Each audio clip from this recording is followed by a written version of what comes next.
मुकम्मल नावल फ़राक़ी इश्क़म किस्त नंबर 2। फटा हुआ जूता होता है जो अपनी औलाद की खातिर रिज़्क़ हलाल कमाने के दौरान दर-बदर होते हो जाते हैं। मुस्तनसर हुसैन तारण।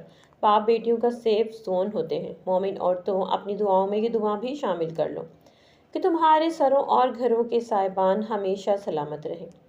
इनके बिस्तर इनके वजूद से कभी खाली ना हो। तुम्हारी चौखटों पर इनके जूते हमेशा मौजूद रहें। ये तुम्हें अपने घर के महफूज होने का एहसास दिलाते हैं। इन नेक रूहों के लिए दुआ करना कि तुम्हारे घर इनकी भारी आवाज़ों से हमेशा गूंजते रहें, क्योंकि इन्हीं के सख्त लहजे की गूंज से राह चलते ओबाशों की आवाज़ें हल्की रहती हैं और तुम्हारे लहजों की नरमी बरकरार रहती है। वगरना हर ऐरे गैरे को जवाब देने के लिए इस सिन्फ नाजुक तुम्हें अपना लहजा सख्त रखना पड़ता है। इन्हीं की हमराही में तुम्हारी तरफ उठने वाली हर रहज़न की मैली आंखें झुक जाती हैं, वरना इंसानों में छुपे भेड़िए और गली के आवारा लोग भी तुम पे खुद को शेर समझकर भागते हैं। मामा, मैं जा रहा हूँ। वो सीढ़ियों उतरता जल्दी से नीचे आया था। मामा, बाबा और ईसा नाश्ता कर चुके थे। ईसा का ऑफ था और वकास बलोच वैसे ही काफ़ी देर से जाने वाले थे। वो सब उठकर इसकी जानिब आए थे। इसकी मामा ने इसकी नज़र उतारी थी, क्योंकि वो लग ही इतना खूबसूरत रहा था कि किसी की भी नज़र लग सकती थी। Captain Balaj Baloch, proud of you my son. Waqas Baloch इसका सीना थपकते हुए बोले थे और ईसा इसके सीने से लग गया था। इसकी तो खुशी ही कम होने का नाम नहीं ले रही थी। भाई, बेस्ट ऑफ लक। फिर वो इसके बाल ख़राब करते इससे मौसम का पूछने लगा, जो कि आज नज़र नहीं आ रहा था। और फिर कुछ देर बाद वो सबसे दुआएं लेते रवाना हुआ था। आज इसकी फ़र्स्ट फ्लाइट थी। वो कॉलेज से आकर सो गई थी, मगर वो शहरियार के कान खा रही थी कि उसे दुरे के घर जाना है, और शहरियार नहीं मान रहे थे, क्योंकि वो जानते थे जब वो पिछली बार दुरे के घर गई थी तो कितनी देर से वो वापस आई थी। मगर फिर वो उसके सामने हार गए और उसे दुरे के घर ले गए थे। वो जैसे ही अंदर दाखिल हुई, दुरे की मामा सामने लाउंज में बैठी थी। उसे देखकर काफ़ी खुश हुई थी।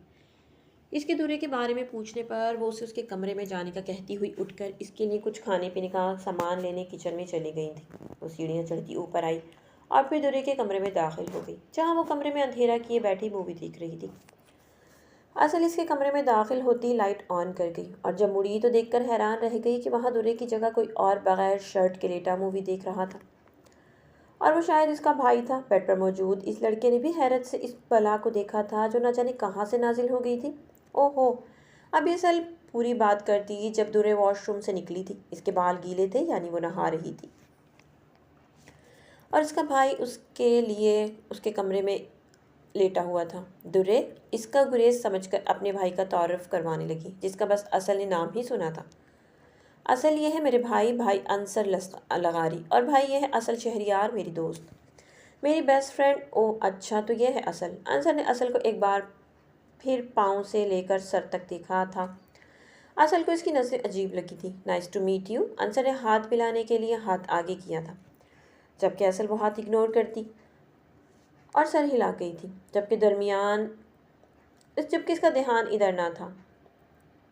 वो अपने बाल ड्राई कर रही थी। अंसर लगारी की मुस्कुराहट मध्यम हुई थी। फिर वो लब भींच गया था। ओके दुरे, मैं चलता हूँ, वो दुरे से कहता बाहर निकल गया। तभी मुलाजमा ट्रॉली लेकर अंदर दाखिल हुई थी, जिसमें तरह तरह के खाने की चीज़ें थी।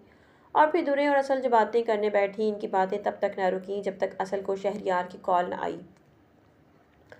हेलो असल बेटा, तुम दुरे के साथ वापस आ जाओ, मुझे कुछ काम आ गया है। तो मैं हेड ऑफिस जा रहा हूँ बेटा। शहरियार की बात सुनते वो परेशान हुई थी, मगर फिर इनको ठीक बोलकर वो कॉल कट कर गई थी। क्या हुआ? दुरे इसके चेहरे पर परेशानी के तासुरात देखकर पूछ रही थी। ओ यार, बाबा कह रहे हैं कि उनको कोई काम आ गया है, वो नहीं आ सकते। मैं तुम्हारे साथ घर आ जाऊँ? ओह अच्छा, तो तुम परेशान क्यों हो? दुरे ने इसकी परेशानी की वजह पूछी थी। यार, तुम्हारे साथ कैसे जाऊँगी घर? असल ने इसको देखते कहा था, जबकि दुरे हंसती थी।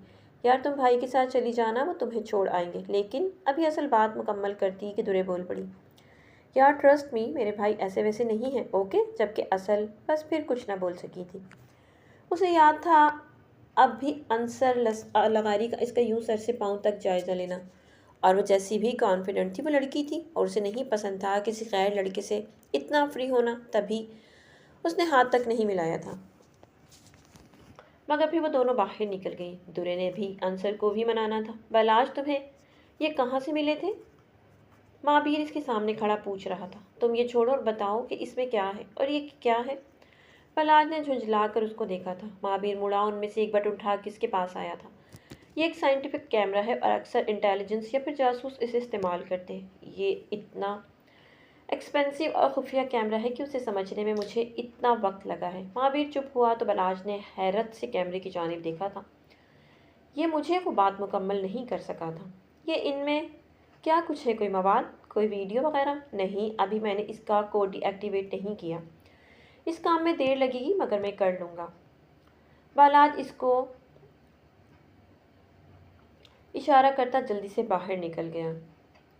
ये सब जो हो रहा था कुछ तो था इसमें। ये सब एक ही बात से जुड़ा था, एक ही पजल के हिस्से थे। ये पहले इसके नाम पर पार्सल आना, फिर इसके कमरे से गायब होना, स्टडी में मिलना, इसमें से भी कुछ बटन्स का गायब होना और फिर इसके अकाउंट में पैसे आना।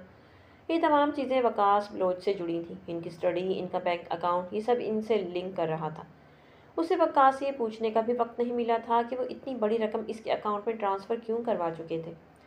ये सब सोचते सोचते वह घर पहुंच चुका था। कार पार्किंग करते वो लाउंज में दाखिल हुआ तो लाउंज खाली था।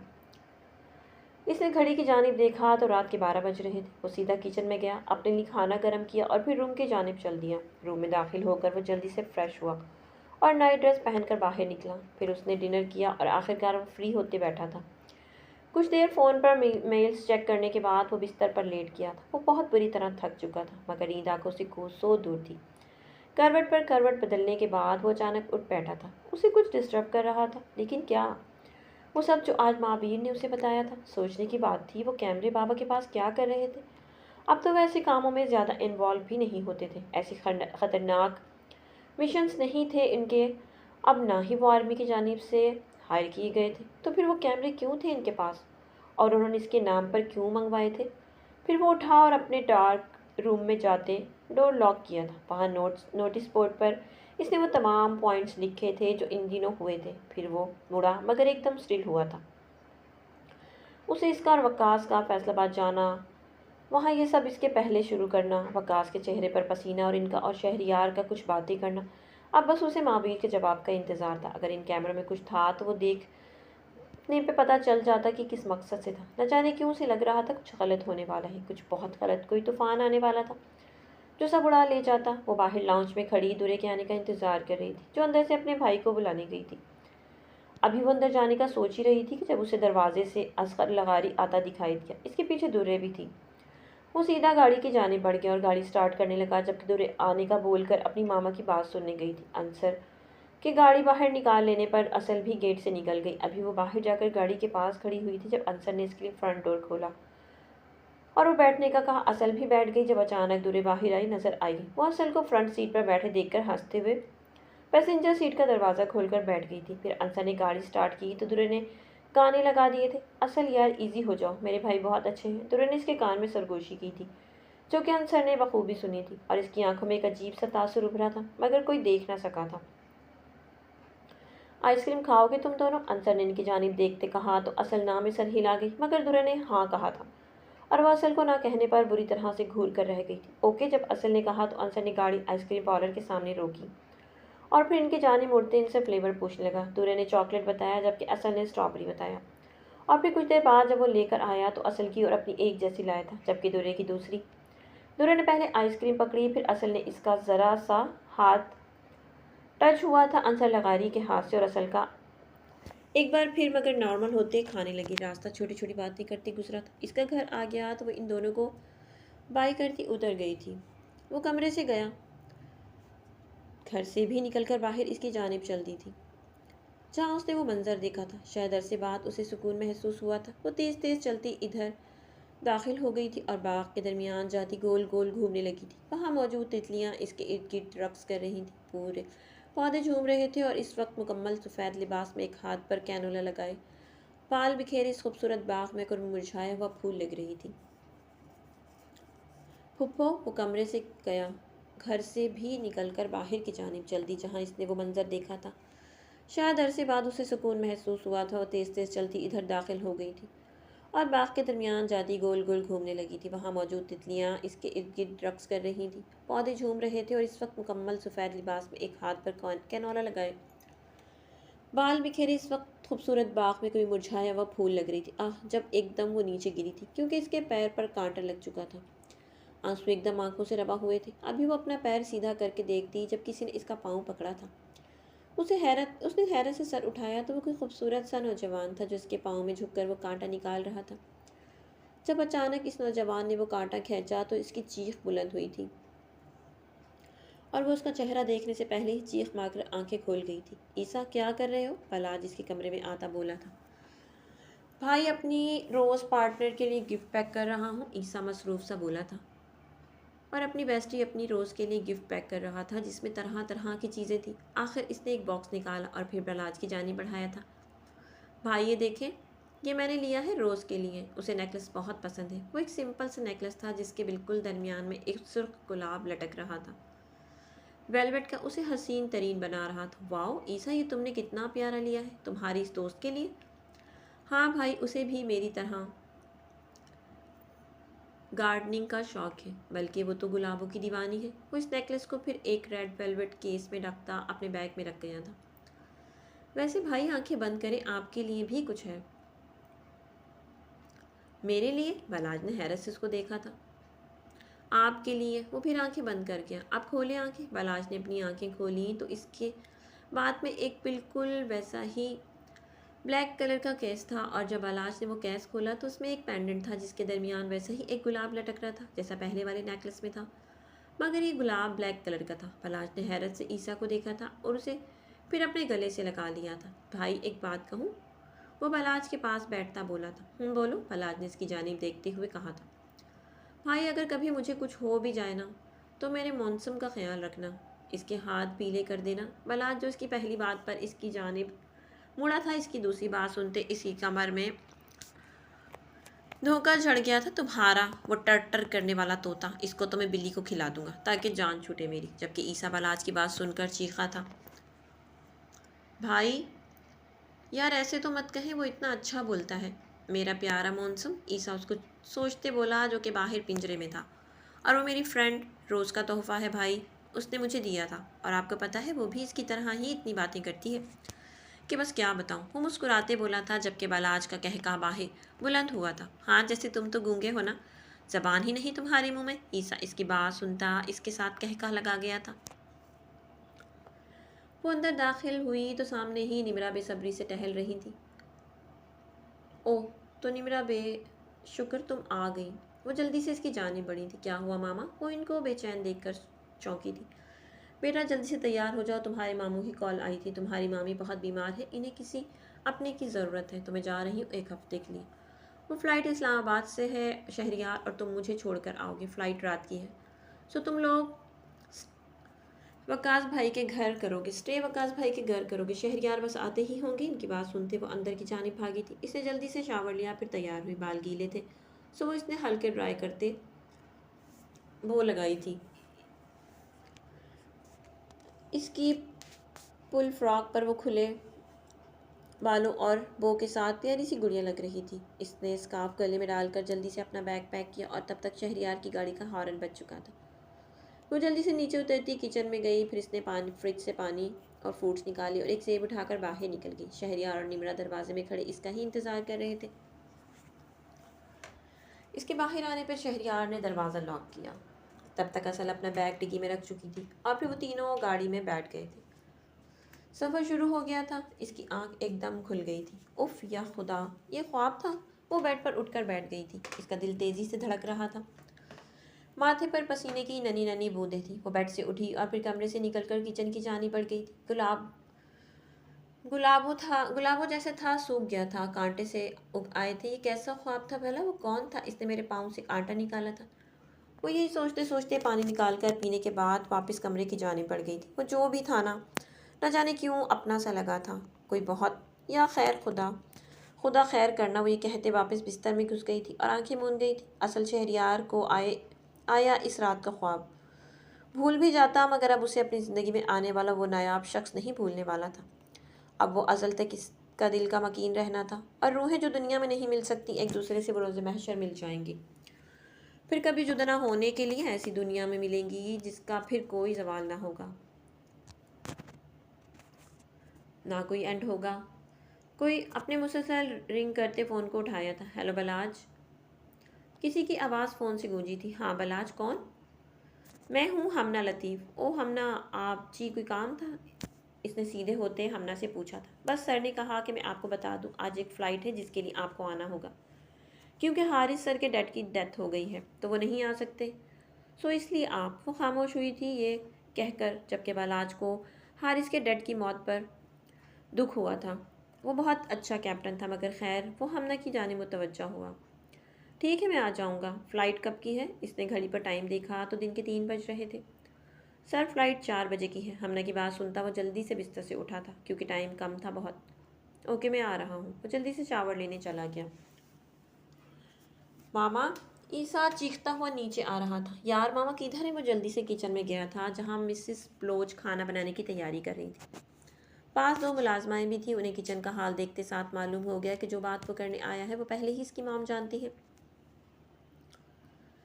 आपने मुंह बनाया था मामा, आपको पता चल गया और मुझे आपने बताया नहीं, जबकि मुस्कुराते इसके बालों में हाथ फेर रही थी, क्योंकि मैं जानती हूँ जब तुम्हें ये बात पता चलेगी इसके बाद तुम सुकून से नहीं बैठोगे। इनकी इस बात पर वो मुंह बसोरता बालाज को बताने के लिए इसके कमरे की जाने बढ़ा था, जब उसे सीढ़ियों से उतरता नजर आया। भाई किधर जा रहे हैं? आपकी तो फ्लाइट नहीं थी आज कोई।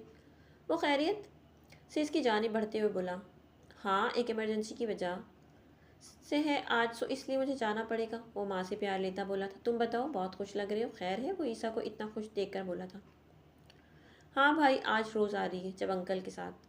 वो खुशी से बोला था, जबकि बालाज को हैरत हुई थी।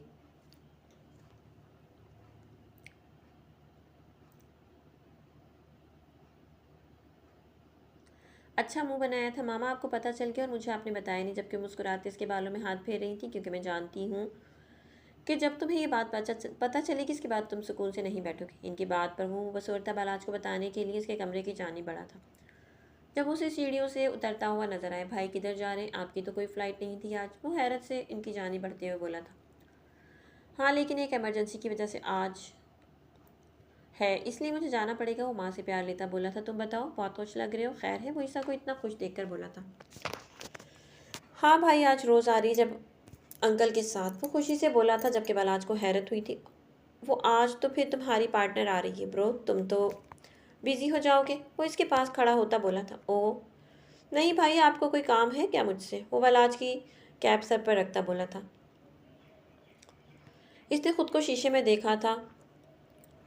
वाइट शर्ट और ब्लैक पैंट के ऊपर वो कैप पहने बिल्कुल शहजादा लगा था। किचन के दरवाजे में खड़ी मिसेस बलोच ने बेसाख्ता इसकी नज़र उतारी थी, और पास खड़े बलाज को न जाने क्यों एकदम धुंध में लिपटा खुद से दूर जाता दिखाई दिया था। इसने अपना सर झटका तो एक तमीसा को गले लगा लिया था, इस डर से कि वो इससे दूर ना हो जाए। हाँ हाँ हाँ भाई यार, वैसे ही नज़र उतार ली, इस तरह तो गले लगाकर सांस ना बंद करे। बलाज उसको खुद से अलग करते इसका माथा चूमकर इसके सर से कैप उतारते जल्दी से बाहर की जाने बढ़ गया था। भाई जल्दी घर आना, आज रोज़ से भी मिल लेना, मैं इंतज़ार करूँगा। पीछे ईसा हंसते इसको आवाज़ दे गया था। शाम के 4 होने में आधा घंटा था तब वो लोग इस्लामाबाद पहुँचे थे, और असल की आंखें बंद हो रही थी। अब वो काफ़ी थक चुकी थी, आधा रास्ता ही सोई थी बस वो, और कुछ थकन थी सफ़र की। वो लोग गाड़ी से उतरते हुए बाहर निकले थे। असल का एयरपोर्ट के अंदर जाने का कोई इरादा नहीं था, सो वो बस बाहर से ही निम्रा से मिलकर गाड़ी में सोने लगी थी। निम्रा इसकी जानी बढ़ते इसका माथा चूमा था। असल, अपना और बाबा का ख्याल रखना, टाइम पर खाना खा लेना, ओके, और ज़्यादा शरारतें मत करना। फिर वो अंदर की जानी बढ़ी थी। शहरियार के साथ असल इधर ही गाड़ी के पास खड़ी थी। इनके थोड़ा दूर चले जाने पर वो गाड़ी से अपनी कैप निकालते सर पर पहनकर गाड़ी के बोनट पर चढ़ने लगी थी, जब इसका पाँव फिसला और वो नीचे गिरती गिरती बची थी। फिर वो जल्दी से उठती दोबारा चढ़ने की कोशिश करने लगी, लेकिन वो बार बार फिसल कर गिर जाती थी। उफ! वो गाड़ी के टायर पर पाँव मारती पास मुंह फुलाकर खड़ी हो गई थी, जब अचानक उसे अपने पास कोई गाड़ी आकर खड़ी होती नजर आई। वो मुड़ी और इसकी जानिब देखने लगी।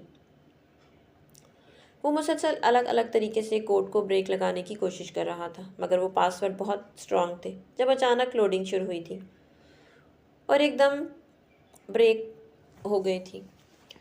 पासवर्ड नोट किए गए। वो सर टेबल पर टिका गया था। शुक्र है इसने काम करते करते कितना वक्त गुजर गया था, और अब इसकी हालत बहुत ख़राब हो रही थी। फिर इसने बालाज के नंबर पर एक मैसेज छोड़ा और ख़ुद खाना खाने के लिए उठ गया था और वो मैसेज एक लम्हे के अंदर अंदर न जाने कहाँ से कहाँ सफ़र करता।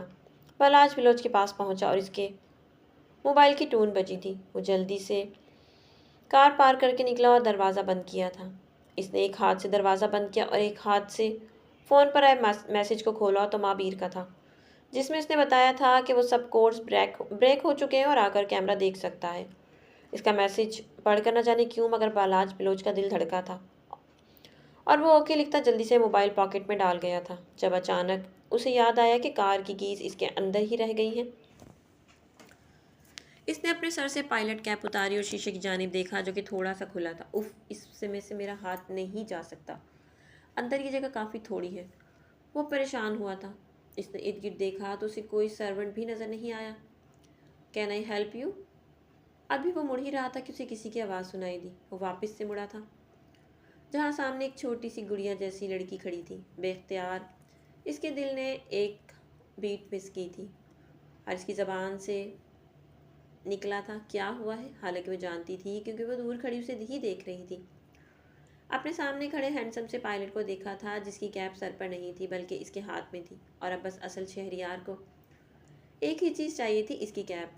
वो इस कैप को पहनना चाहती थी। ले मेरी कार की कीज़ अंदर रह गई है, बलात ने इसको देखते कहा था। इसने गौर से इस लड़की को देखा था जिसका चेहरा उसे चांद जैसा लगा था, चमकता हुआ और खूबसूरत। इसकी आंखों की चमक ऐसी थी जैसे कोई नूर हो। वो थोड़ा आगे आई और अपना नाजुक सा बाजू शीशे से अंदर डाल गई थी और फिर एक झटके से वो मुड़ी और इसने चाबी बलात के सामने की थी। ओह थैंक यू छोटी लड़की। वो बेख्तियार मुस्कुराया था और इसकी मुस्कुराहट ने असल शहरियार को बल्कि बेख्तियार झपकने पर मजबूर किया था, मगर फिर वो संभलती हुई बोली, मैंने आपकी मदद की है और अब आप मेरी मदद करें। जबकि इसकी बात सुनता वो उसकी जानिब सर झुका गया था। जी हुक्म। ये शायद वो पहले लफ्ज़ थे जो असल शहरियार को दीवाना बना गए थे। इसने अपने पास सर को झुकाकर अपनी बात गौर से सुनने के लिए खड़े बलाज बिलोच को देखा था और ये शायद वही लम्हा था जब असल शहरियार के सीने में धड़कता दिल ने बगावत की थी। इसने किसी और के लिए धड़कना शुरू कर दिया था। वो बेख्तियार 2 कदम पीछे हुई और फिर बोली थी, मुझे आपकी एक कैप पहननी है और पिक्स बनानी है। जबकि इसकी बात सुनता बलाज सीधा हुआ था। इसके चेहरे पर जानदार मुस्कुराहट आई थी। और आप ऐसा क्यों चाहती हैं छोटी लड़की? इसने असल शहरियार को देखते कहा था। मुझे पायलट बहुत पसंद है और ये कैप पहनना भी बहुत पसंद है मुझे, असल इसकी कैप को देखते हुए बोली थी। वो छोटी सी लड़की इस वक्त बालाज सुल्तान को दुनिया की हसीन तरीन लड़की लगी थी। कोई कैसे पहली ही मुलाकात में इतना खूबसूरत लग सकता है, वो भी तब जब आप उसे जानते भी ना हो। वो इसे दूर खड़ी थी और उसे लग रहा था जैसे वो उसकी धड़कनों पर अपना इख्तियार हासिल कर चुकी है। वो छोटी लड़की बालाज बिलोच को पहली मुलाकात में, पहले दीदार में, पहली बात में और पहली अदा में अपना दीवाना बना चुकी थी। हाँ, बालाज बिलोच का दिल इसके लिए धड़कने लगा था। वो शायद इससे मिलने के बाद पहला लम्हा था जब इसके दिल ने शिद्दत से दुआ की थी कि काश वो छोटी लड़की इसकी हो जाए। इसको चाहिए। इसने अपनी कैप इसके हाथ में दी थी और फिर अपना फ़ोन निकाला था पॉकेट से। असल इसकी कैप अपने सर पर रखकर अपने फ़ोन का फ्रंट कैमरा ओपन कर चुकी थी।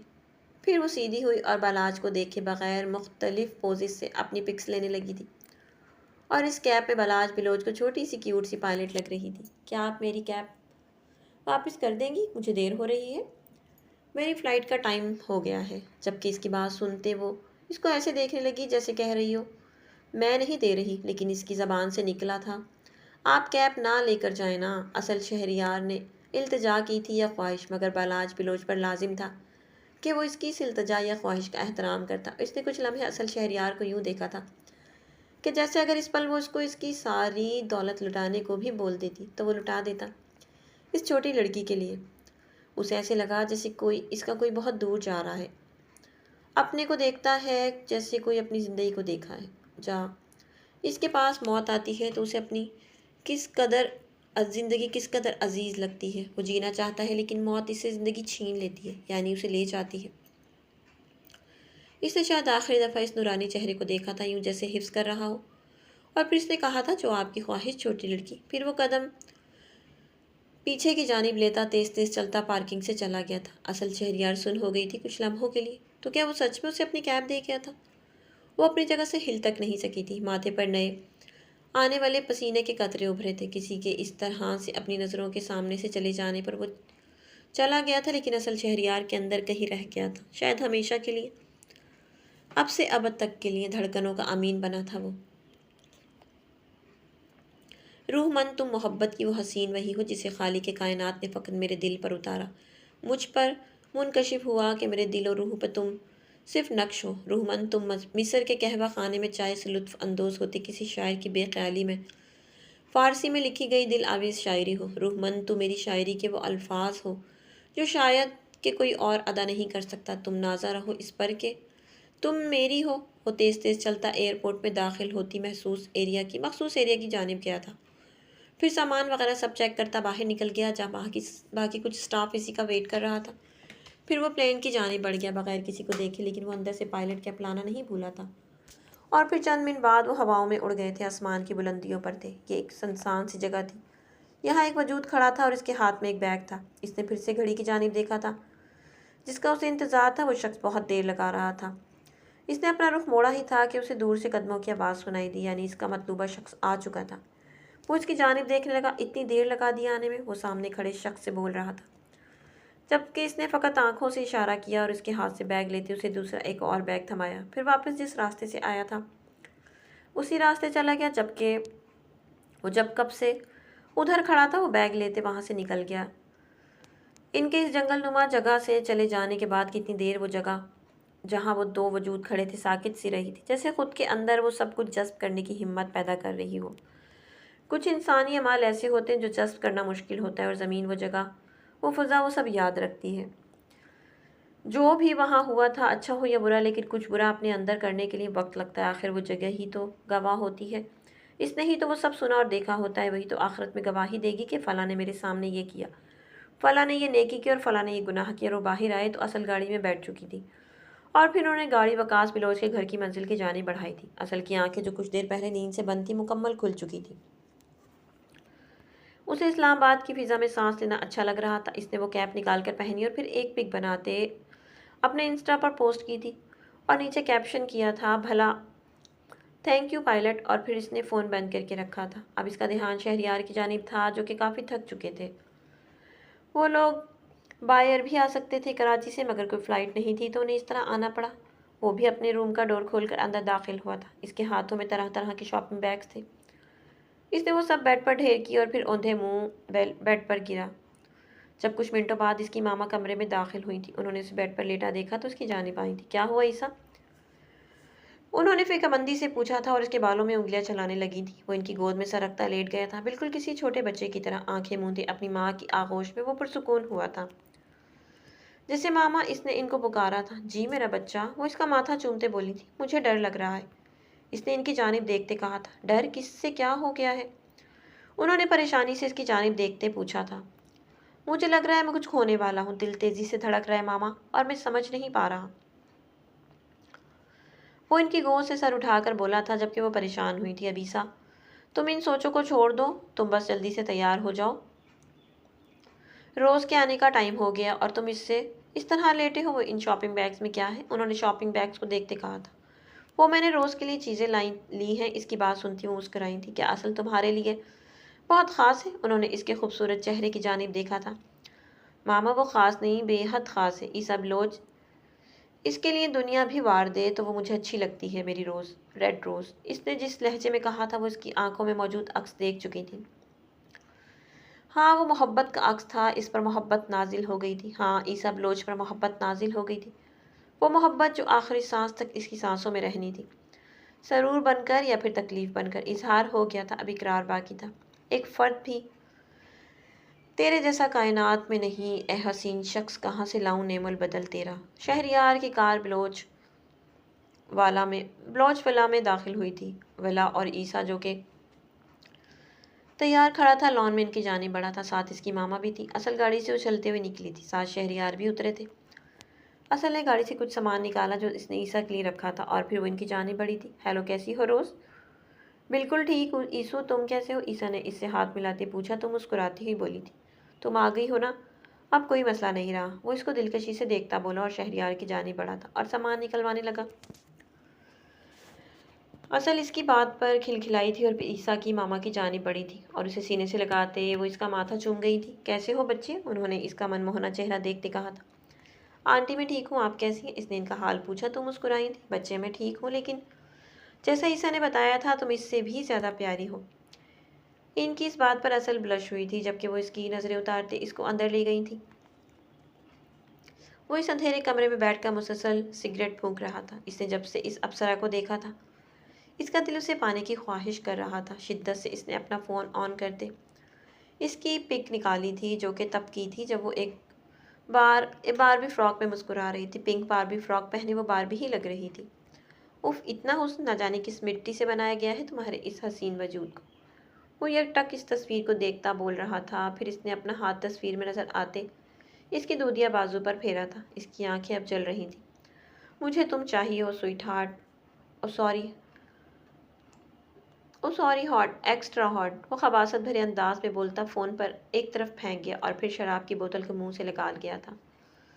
जो हुस्न के पुजारी खुद को रोकते नहीं अपनी हविस से। ए बिनते हव्वा, संभाल खुद को, तेरे हाथ में है तेरी और तेरे ख़ानदान की इज्जत और हिफाजत। वो एयरपोर्ट से बाहर निकल रहा था जब पार्किंग में आते उसे फिर से वो शिद्दत से याद आई थी जो उसे एक दिन पहले मिली थी। वो छोटी लड़की, उसे इसका अपनी कैप पहनाना याद आया था। वो बेहद बेख्तियार मुस्कुरा दिया था। फिर इसने कीज़ निकाली थी, वहाँ भी इसका लम्स था या शायद उसे महसूस हुआ था। बालाज बिलोच ने इस फिज़ा में आंखें बंद की थी जिसमें कभी इसने सांस ली थी। वो फिज़ा इसकी सांसों की गवाह थी। इसने कार का दरवाज़ा खोलते अंदर बैठकर कार स्टार्ट की और फिर कार को मार्गला हिल्स की जानिब ले गया था, जहाँ उसे महावीर ने आने को कहा था। बालाज बिलोच का दिल किसी अनजान खदशे के तहत जोर से धड़का था। कुछ तो था जो हो गया था। वो ला इल्म था। वो खामोशी जो इतने अरसे से छाई थी आज टूटने वाली थी। वो लोग एक दिन पूरा वहाँ रहे थे। असल और ईसा ने काफ़ी इंजॉय किया था और खूब हल्ला गुल्ला किया। ईसा ने उसे बलाज से मिलवाया था, लेकिन वो घर नहीं आया था तो इसने भी जिक्र नहीं किया था। और आज के दिन वो लोग अब निकल रहे थे क्योंकि लाहौर का सफ़र काफ़ी तवील था। वो उदास थी इस तरह जाने पर, मगर ईसा ने उसे कहा था कि वो जल्द ही आएगा तो मान गई थी और फिर वो लोग चले गए थे। ईसा ने उसे बोझल दिल से अलविदा किया था और फिर वो भी अपनी बाइक लेकर कहीं निकल गया था। असल को गाड़ी में बैठते साथ ईसा के दिए गिफ्ट देखकर खोलकर देखने लगी। इसने रेड नेकलेस देखा तो उसके मुंह से एकदम वाह निकला था। वो था ही इतना खूबसूरत। इसने वो सुर्ख सा पेंडेंट पहन लिया था। इसी वक्त वो इसकी गर्दन में जच रहा था, शायद इसके लिए ही बना था। वो उसे ईसा के सारे गिफ्ट पसंद आए, हर चीज़ इसकी फेवरेट भी। फिर इसने सारा सामान समेटा और सीट के साथ टेक लगाकर सोने की तैयारी करने लगी।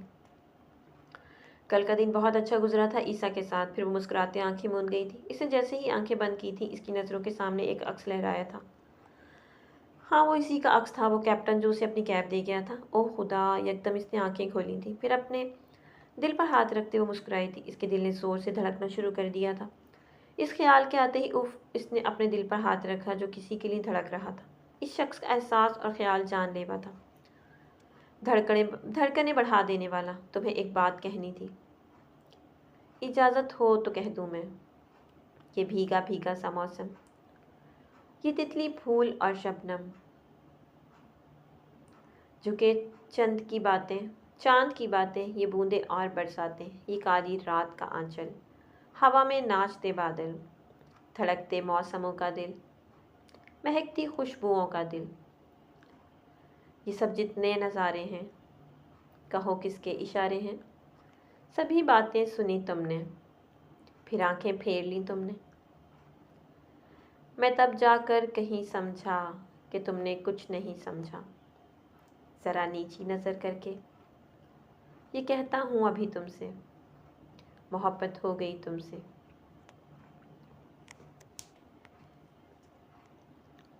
उसने महावीर के घर के बाहर कार रोकी और फिर अंदर महावीर के घर के अंदर दाखिल हो गया। इसने अभी तक कपड़े भी चेंज नहीं किए थे। उसे बस महावीर के घर आने की जल्दी थी। उसे जानना था कि ऐसा क्या है इन कैमरों में। इसकी सिक्स सेंस कह रही थी कि जो कुछ होने वाला है, कुछ बुरा, सब कुछ अपने साथ बहा कर ले जाने वाला। इसने मेन डोर पर हाथ रखा तो वो खुलता चला गया। वो अंदर दाखिल हुआ तो पूरा घर सन्नाटे में डूबा हुआ था। इसने हॉल में आते लाइट्स ऑन की। फिर इसने महावीर के ऑफिस की जानिब कदम बढ़ाए थे। पूरा वजूद एक बार मगर वो नॉर्मल होता अंदर दाखिल हुआ तो महावीर अपनी चेयर पर बैठा सो चुका था। शायद इसने बहुत मेहनत की थी इन कैमरों पर, अब कामयाब ठहरा था। बलाज ने आगे बढ़ती उसे जगाया तो वो एकदम जाग गया था। फिर इसको अपने सामने देखकर सीधा हुआ और लैपटॉप उठाकर इसको इशारा करता वो सोफे की जानिब बढ़ा और उसके सामने स्क्रीन ऑन करते, इसके सामने फाइल ओपन करते इसमें से वीडियो चला दी थी। ए मेरे लाडले, ए नाज से पाले हुए दिल, तूने किसको ए मलामत से गुजारा है मुझे। मैं तो अब जैसे भी गुजरेगी गुजारूंगा यहाँ। तुम कहाँ जाओगे, डर तो तुम्हारा है मुझे। हमें ज़िंदगी में कुछ लोगों पर बहुत मान होता है और जब वो मान टूट जाए तो हम भी टूट जाते हैं। ना जाने वही लोग क्यों हर बार मान तोड़ देते हैं जिन पर हम अंदर यकीन करें, जो हमारी बुनियाद हो, वो जो हमारी बैकबोन हो। जो हम जब मान, यकीन और भरोसा तोड़ दें तो फिर रह क्या जाता है। बैकबोन के साथ बगैर तो इंसान का वजूद ही मायने नहीं रखता, नकारा हो जाता है। जिस्म के बाकी फंक्शंस भी आहिस्ता आहिस्ता साथ छोड़ देते हैं। बैकबोन की हैसियत रखने वाले लोग जब तोड़ दें तो फिर आहिस्ता आहिस्ता सब खत्म हो जाता है, बाकी कुछ नहीं रहता। इंसान एक जिंदा लाश होता है, अंदर और बाहर से नकारा, और फिर आहिस्ता आहिस्ता जो थोड़ा बहुत रह जाता है वो भी ख़त्म, बस मिट्टी का ढेर, एक पुतला या फिर कोई मुर्दा लाश, इससे ज़्यादा कुछ नहीं। यूं ही बदनाम आस्तीने हैं, सांप दिल के मकीन होते हैं। वो अपने स्टडी रूम में बैठे हुए थे और उनके हाथों में कोई किताब थी, लेकिन वो किताब पढ़ नहीं रहे थे। इनका दिल यहाँ कहीं और था, किसी और ही जहान में। उन्हें अपनी बेटी की एक बार कही हुई बात याद आई थी कि जिनका ज़मीर मर जाए, इन लोगों को ज़िंदा लोगों में शुमार नहीं करना चाहिए। वो मुर्दा हो जाते हैं जो बेज़मीर होते हैं, जिनके दिलों पर मोहर लग चुकी हो, जिन्हें अच्छे और बुरे में फ़र्क ना मालूम हो सके, और अगर हो भी तो वो ज़िंदगी की कुछ आसाइशें पाने के लिए खुदा की बनाई हुई हदूद को तोड़ देते हैं। और जब इंसान एक बार अल्लाह की हदूद को तोड़ देता है तो फिर वो कभी इन हदूद में वापस नहीं आता और हराम के पीछे लगकर हलाल को भूल जाता है, अल्लाह को भूल जाता है। उसे बस फिर अपनी आसाइशों, अपनी दौलत, अपनी शोहरत से कर्ज होता है। इंसान जब तक मजबूर ना हो वो गलत काम नहीं करता। उन्होंने दिल में उठती होप को दबाते कहा था, शायद खुद को तसल्ली दी थी, एक झूठी तसल्ली। जिस्म टुकड़े टुकड़े कैसे होता है, दिल से खून कैसे रिश्ता है। शायद कोई इससे पूछता तो बताता। बालाज बिलोच अपने पूरे मान और एतमाद समेत ढह गया था। वो स्क्रीन पर चलते मनासिर और ब्लू प्रिंट्स, वो तमाम फाइल्स जो किसी अलमारी से निकाल कर इनको कैच कर गया था। वो कांपते हाथ बालाज बिलोच को भूल नहीं सकते थे, वो तो उसके बाप के हाथ थे। वो पसीने से तर चेहरा जो जल्दी जल्दी अलमारी से फाइल्स निकाल रहा था और फिर इनको कैमरे नुमा बटन के सामने करके इनको कैप्चर कर रहा था। और वो जगह दी थी जहाँ वो लोग गए थे शहरियार से मिलने, और सब शहरियार के हैंड ओवर था, लेकिन उसे चोरी करके किसी और को भेजने के लिए कहा गया था। वो जो इतने बड़े गैंग के लिए प्लान था वो सब चोरी किया गया। वो सब डॉक्यूमेंट्स इन लोगों तक पहुंचाए जाने वाले थे। इससे पहले बालाज बिलोच के हाथ लगे थे, और इन दुश्मनों तक ये पहुंचाने वाला बालाज बिलोच का बाप था। ये बात तारीख में लिखी जानी थी। वही बाप जिस पर इसने कभी गरूर किया था, वही बाप जिसने उसे बहुत मोहब्बत थी, वही बाप जिसके लिए वो जान देने को भी तैयार था, वो जिसे जान से भी प्यारा था। वो ऐसा कैसे कर सकते थे? वो इसके बाबा थे, वो इसका सब कुछ थे। गरूर, मान, भरोसा, यकीन, सब कुछ ही तो थे। बालाज बिलोच ने अपने बाप को ही तो सब कुछ सबसे ज़्यादा चाहा था, और वही तकलीफ से इसका वजूद तक जर्द पड़ गया था। इसके माथे पर नन्हे नन्हे कतरे नुमाया हुए थे और फिर ज़मीन पर घुटनों के बल ढह गया था। भला अब क्या रह गया था जो उसे तकलीफ देता? इससे ज़्यादा क्या तकलीफ दे हो सकता था? अल्लाह, या अल्लाह, मुझे मुझे माफ़ कर दे, मगर अब मैं इस शख्स को अपना बाप नहीं मान सकता। वो गद्दार है और किसी गद्दार को मैं बाप कहने के से पहले मरना पसंद करूँगा। बालाज, महावीर ने उसे पकारा था। इसने सुर्ख आंखों से महावीर को देखा। उठो, अभी वक्त है, हम ये सब होने से रोक सकते हैं। एक हफ्ता है अभी इनके इस प्लान को। ठीक 12 अगस्त यानी कि जुमेरात को इस गैंग से प्लान किया है, और वो दिन जाने कितनी ही जाने ले लेगा। उठो, हमने बहुत कुछ बचाना है। बालाज इसकी बात सुनता मुस्कुराया था। हाँ, और अगर बालाज बिलोच ये भी ना कर सका तो फिर उसे मर जाना चाहिए। महावीर ने फिर उसे पुकारा। हम कर सकते हैं। और फिर वो दोनों उठते मजीद तफसीलात देखने लगे थे। बालाज बिलोच के खून ने जोश मारा था। इंतकाम ज़रूरी था, इसके लिए और इसके मुल्क के लिए। उसे अपना वतन अजीज़ था, और वो लोग भी जो शायद अनजान थे कि इनके साथ क्या होने वाला है। कि ज़मीनी फ़िरौन खुदा के बंदों का जीना हराम कर देते हैं, इनको किसी काबिल नहीं छोड़ते। इनका भी एक दिन होता है जब वो गर्क कर दिए जाते हैं और इबरत बना दिए जाते हैं इन लोगों के लिए जो इनके नक्शे कदम पर चलने का सोचते बैठे होते हैं। और गद्दारों के लिए तो कोई माफ़ी नहीं होती, वो बस जकड़ लिए जाते हैं। बालाज बिलोच के लिए भी अब एक ही काम ज़रूरी था, उसे शिकस्त देनी थी इन ज़मीनी फ़िरौनों को जो ख़ुद को जाना जाने क्या समझ बैठे थे, और सबसे पहले अपने बाप को। नाम नेहाद वक्कास बिलोच, अभी वो जो मैंने दर्द से आंसू पूछा, अपना वही तुझे गर्क करेगा, सामान बांध ले ए काफिर। अपना वो घर पहुंचते ही सो गई थी और अब इसकी आंखें खुली थी। इसने वक्त देखा तो रात के 3 बज रहे थे। वो बेड से उठती वॉशरूम गई थी और फिर वजू करके आती नमाज पढ़ने लगी थी। नमाज पढ़ने के बाद इसने दुआ के लिए हाथ उठाए तो एक चेहरा इसके जहन में आया था, वही मेहरबान चेहरा जो वही दिलकश शख्स था जो इसके दिल की सरहदों को पार करके अंदर दाखिल हो चुका था। वो शख्स तो कोई मसीहा था जिसको अच्छा लगा था, या कोई फरिश्ता। इंसान तो अच्छे नहीं लगा करते, यूँ कोई इंसान तो इतना प्यारा नहीं लगता। आह, वो शख्स न जाने किस तरह असल शहरियार को जीत गया। हाँ, दिल ही तो ले गया था, और जब दिल इसका हुआ तो पीछे बचा क्या। दिल और असल दोनों बालाज बिलोच के हुए थे। फिर वो जाए नमाज से उठकर दोबारा बिस्तर पर लेटते मोबाइल स्क्रीन स्क्रॉल करने लगी थी और अपनी वो पिक जो पायलट कैप में थी दोबारा देखने लगी। शायद ही इसकी हसीन तरीन तस्वीर थी। इसके कैप्टन की कैप में तस्वीर। वो कौन था? बेख्तियार दिल ने पूछा था। वो था मेरा कैप्टन, असल शहरियार का कैप्टन। इसकी धड़कनें बढ़ने लगी। वो फिर आंखें मूंद कर शिद्दत से खिलखिलाई थी। एक अजीब सा सरूर था इसमें, एहसास में, मोहब्बत के एहसास में। पल आज कुछ खा लो, माँ भी इसके सामने खाने का ट्रे रखते बोला, जो लैपटॉप पर न जाने क्या ढूंढ रहा था। मैं खा लूँगा, तुम मुझे ये बताओ कि वो जो कैमरे हैं इन पर क्या कोई जीपीएस या ट्रैकिंग डिवाइस नहीं लगी? जबकि इसकी बात सुनते महावीर चौंका था। हाँ, ज़रूर लगी होगी, क्योंकि जिस हाई क्वालिटी के वो हैं ये सब होना ज़रूरी है। ओके, तुम चेक करो ज़रा, हम इनकी वो लोकेशन देखेंगे जहाँ से वो आए हैं। महावीर ने जल्दी से कैमरे को स्कैनिंग मशीन के अंदर रखते कंप्यूटर ऑन किया और फिर वो चंद लम्हों के सरकने पर उसके पास लोकेशन शो होने लगी थी। वो कैमराज एक्टिवेट तो बाद में हुए थे, लेकिन इनकी हर चीज़ वाज़ेह थी। इन कैमराज को चन्यूट के किसी इलाके से मॉनिटर किया जा रहा था। महावीर ने वो लोकेशन निकालनी चाहिए थी, लेकिन वो नामुमकिन था। मगर वो लोग अगर एक बार कैमरों में मौजूद एक महसूस चिप को इन कैमरों में भी जो आवाज़ें रिकॉर्ड थीं वो कोड एक्टिवेट कर देते, लोग आसानी से सुन सकते थे। शायद यकीनन यही कैमरे लगाकर ब्लूप्रिंट्स दुश्मन तक पहुंचा दिए गए थे और आवाज़ें इनका कैद होना यकीनी था। आम कैमरों की बनिस्बत अभी बालाज कुछ और सोचता। इसके फ़ोन पर कॉल आने लगी थी। इसने स्क्रीन देखी तो ईसा की कॉल थी, जिसे वो काट गया। फिलहाल वो किसी से बात करने की हालत में नहीं था और ईसा इसकी जान था। वो उसे सब पता नहीं चलने देना चाहता था। वो खुद तो ये दर्द बर्दाश्त कर रहा था, लेकिन जानता था ईसा बिलोच के बस की ये बात नहीं। वो इतना बड़ा सदमा नहीं बर्दाश्त कर सकता था और बालाज बिलोच उसे तकलीफ में कभी नहीं देखना चाहता था। फिर वो उठा और वॉशरूम की जानिब बढ़ा था। उसे यूनिफॉर्म चेंज करना था। इसने अलमारी से कपड़े निकाले और फिर अपनी पॉकेट से मोबाइल निकाल कर सर पर जाते जाते एकदम ड्रेसिंग पर रखा, वॉच उतारी और फिर इसका हाथ साकित हुआ था। इसके जहन में किसी का अक्स लहराया था, वही अक्स जो इसके दिल को रवानी से धड़कने पर मजबूर कर गया था। वो छोटी सी लड़की इसकी पायलट कैप पहने इसके दिल के बहुत करीब हो गई थी। वो जिसकी ख्वाहिश पर उसे अपनी कैप दे आया था। लब मुस्कुराहट में ढले थे। मेरी गुड़िया, एक नए लक़ब से उसे नवाज कर वो अंदर चला गया था। इस मौत जैसे दुख में भी वो इसके लबों पे मुस्कुराहट लाने की वजह बनी थी।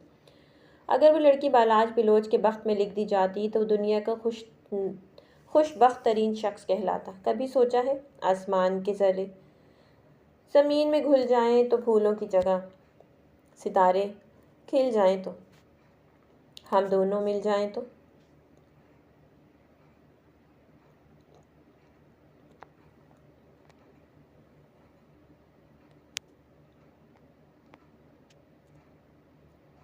सुबह इसकी आंख खुली तो 10 बज चुके थे। वो जल्दी से फ्रेश होती नीचे गई तो शहरियार जा चुके थे। इसने नाश्ता बनवाया और फिर मज़े से इसने देखा तो दुरे का नंबर था। वो मुस्कुराते दिल से पिक कर गई। हेलो, कैसी हो दुरे? असल ने कॉल ऑन होते के साथ कहा था। मैं ठीक हूँ, तुम बताओ कहाँ थी इतने दिन से? दुरे ने नाराज़ लहजे में कहा तो असल मासूमियत से आंखें बंद कर गई थी। यार, वो मैं इस्लामाबाद गई थी मामा को एयरपोर्ट छोड़ने। जबकि इसकी बात सुनते दुरे मुस्कुराई थी। तो क्या ईसा से भी मिली? अब अपने काम की बात की थी। हाँ, और इनके घर एक रात रुके थे। मैंने और ईसा ने बहुत इंजॉय किया। इसने अपने भाई से भी मिलवाना था लेकिन नहीं मिलवा सका और बस फिर कल हम घर आ गए। इसकी बात सुनते दुरे भी मुस्कुराई थी, क्योंकि वो जानती थी कि ईसा और असल दोनों बेस्ट बडी थे। दोनों एक जैसे जिन थे जिनके ख्वाब में सुकून शामिल नहीं जिनके खून में सुकून शामिल नहीं था। ओके, फिर तुम कॉलेज कब आ रही हो? कुछ देर की बातों के बाद दुरे ने इससे पूछा। हाँ, मैं कल आऊँगी कॉलेज। असल के सर पर वो इसको बेस्ट ऑफ लक कहती कॉल बंद कर गई थी। असल भी जब अपने कमरे की जानी बढ़ी और फिर शूज़ पहने घर से बाहर निकल गई। बहुत दिनों से इसने कॉलोनी का चक्कर नहीं लगाया था और यहाँ के लोग भी बहुत पुरसुकून ज़िंदगी गुजार रहे थे। अभी वो कुछ दूर ही पहुंची थी कि एक घर के बाहर माली पौधों को पानी दे रहा था। असल साहिबा ने इधर उधर देखा और फिर इसी को शिकार की निगाहों से देखते इसकी जानी पड़ी थी। माली बाबा, इसने पास खड़े होकर उसे पुकारा तो वो सीधा खड़ा हुआ और इस माली के हुलिये को देखकर असल को बेवक्त हंसी आई और दिमाग में एक शैतानी सोच आई थी। जी बीबी साहिबा, माली ने इसको एक नज़र देखकर अपने पास पड़ा पानी का पाइप सीधा किया, जिसका वो नल बंद कर चुकी थी। और अब वो पाइप देख रहा था कि पानी क्यों नहीं आ रहा। असल ने इर्द गिर्द देखा और फिर उसने एक फूलों के पौधे की जानिब देखते माली से पूछा, माली बाबा, मैं अपने घर में फूल लगाना चाहती हूँ, बताएं कौन से वाले ज़्यादा बेहतर हैं। और यही इस माली बाबा की कमज़ोरी थी, एक बार जब बात छिड़ जाए पौधों की। देखो बिटिया, ये जो फूल है ना, ये हमारे इलाके का मशहूर तरीन फूल है। फिर माली बाबा मुड़ा, जबकि इसकी इस गुलाबी उर्दू पर असल को हंसी का दौरा पड़ा था, लेकिन वो बमुश्किल से कंट्रोल कर गई थी। माली बाबा के हाथ में वो पाइप अब भी था। इसने वो पाइप हाथ में पकड़कर इसके अंदर आँख की, लेकिन पानी का दूर तक कोई निशान न था। फिर वो फूलों की खसूसियात बताने लगा और इस कदर मगन हुआ कि असल ने इस बाग के सबसे खूबसूरत तरीन सर्फ गुलाब आहिस्ता से तोड़ लिए थे। फिर वो मुड़ी और जाकर नल की जानिब खड़ी हो गई। इसने माली की जानिब देखा और एकदम नल खोल दिया। तभी माली बाबा ने पाइप के अंदर आँख की थी, जबकि पूरे प्रेशर के साथ पानी इस पर पड़ा तो एकदम इधर उधर देखा तो असल अपने कह के कंट्रोल करती वो हड़बड़ाया फूल लेकर भाग रही थी, जबकि वो उसकी जानिब बढ़ा था। माड़ा हमरे फूल वो इसके पीछे भागा था, जबकि कीचड़ की वजह से फिसल कर नीचे गिरे असल सड़क पर भागती कह के लगाती घर की जानिब चल दी थी।